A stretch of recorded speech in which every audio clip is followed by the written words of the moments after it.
This video is for all you feminists who work in social media, especially the ones at YouTube.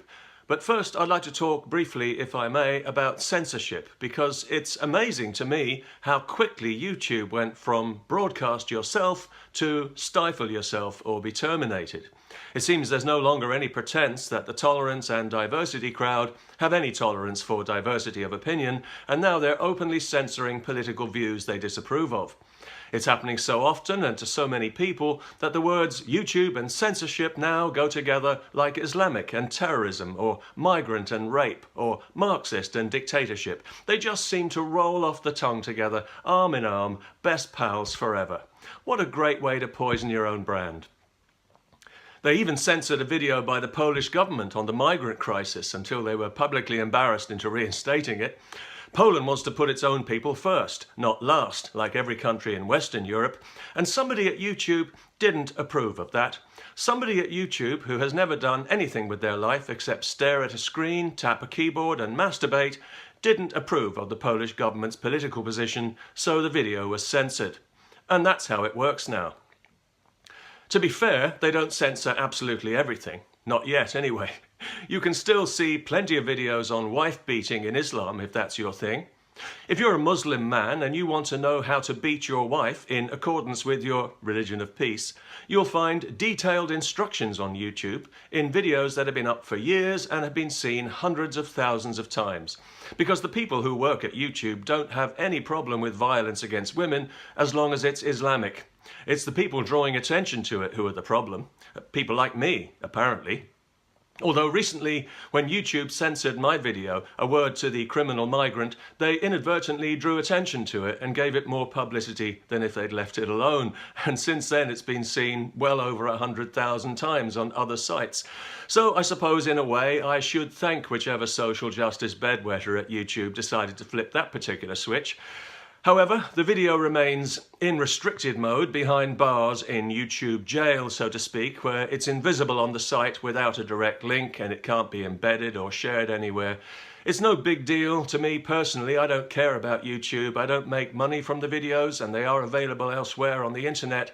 But I am disappointed that they chose to censor a video that had been translated into 19 languages because clearly people thought there was something in it worth hearing. But unfortunately, it drew attention to the great taboo, the illegal third world invasion of Europe and the huge increase in rape and sexual assault, which is permanently poisoning the public space in Europe for women and girls. It also pointed the finger at the criminal scum responsible for it, the criminal rape culture they're bringing with them, and the criminal politicians who are letting them in. Many of them female politicians who know very well what the consequences will be for women, yet who have no intention of stopping this invasion. It's thanks to them that life for women in Sweden and Germany has already changed permanently for the worse. In what used to be two of the safest, most civilized countries in Europe, many women are now afraid to go out alone at night, and with good reason. While in the countries of Central Europe, who didn't open their borders to the fake refugees, it's a different story, and Poland has just been named the safest country in Europe for women, while we hear about a new violent sexual atrocity in Sweden or Germany almost every day. There have been so many gang rapes in Malmö, Sweden, that local people started patrolling the streets. But it'll do no good. There'll be another rape soon, maybe tomorrow or the next day, in Sweden or in Germany, of a woman or of a child, by third world men in Europe illegally who won't be properly punished and who can't be deported because, unlike their victims, they've got human rights. So I'm curious about how you women who work at YouTube feel about that, and about censoring information about it. Maybe you're fine with it. After all, it's not happening to you. Why should you care? And we shouldn't really expect you to, because we know that everyone at YouTube is a progressive feminist, not a real feminist, especially the men, if they know what's good for them. Isn't that right, boys? Don't forget those pussy hats to protect those pussy heads of yours. You see, YouTube is owned by Google, and we know from the details of the current discrimination lawsuit that internally Google is a toxic, ultra-progressive feminist bubble of hysterical bigotry and safe space paranoia where you have to check your moral compass at the door if you want to survive.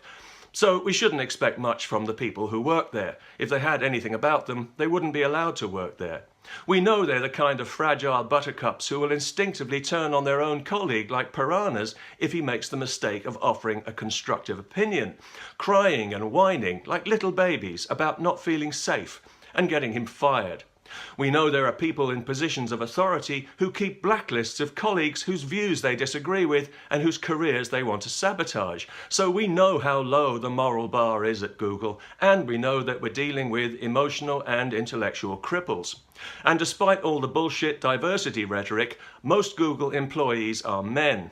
Well, they're male anyway. About a third are female. And of course there's the usual fashionable sprinkling of indeterminate neurotics who think they want to be something they're not. But although you women are a minority at Google, we know that you've got all the leverage because we know that the men are all dickless wonders who are terrified of being fired for sexism and will do anything they're damn well told. So if any of you women ever do have a twinge of conscience that goes beyond a hashtag or a like, you could do something genuinely feminist for once in your life. You could take time out from persecuting co-workers to recognise this epidemic of rape that's poisoning the public space for women and make everyone at Google snap to attention, do the right thing for a change and let the truth be known. And that way you can help the situation instead of hindering it as you currently are. You women in social media have more power than most to help make women in Europe aware of the violent nightmare that's coming for them and especially for their daughters, instead of helping to keep them in ignorance until it's too late by censoring information about it from your privileged Silicon Valley safe space.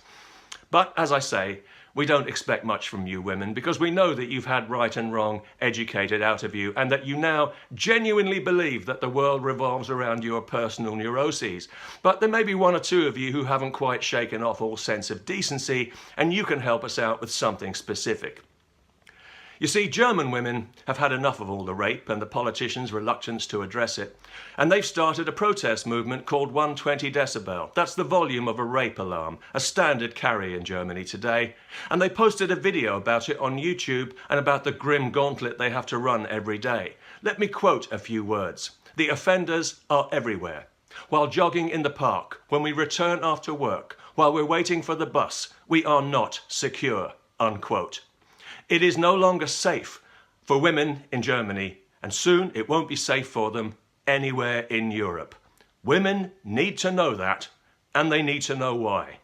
So I'll include a link for you Google feminists so that you can personally make sure that no scum-sucking social justice half-wit at YouTube tries to censor this video. And if you can find the courage, you might even want to post it on Facebook too. You know, instead of that picture of your dinner. Standing up for what's right isn't that hard, girls. It's just virgin territory for you. But everybody has to start somewhere, and who knows, maybe then we won't laugh out loud when you call yourself a feminist.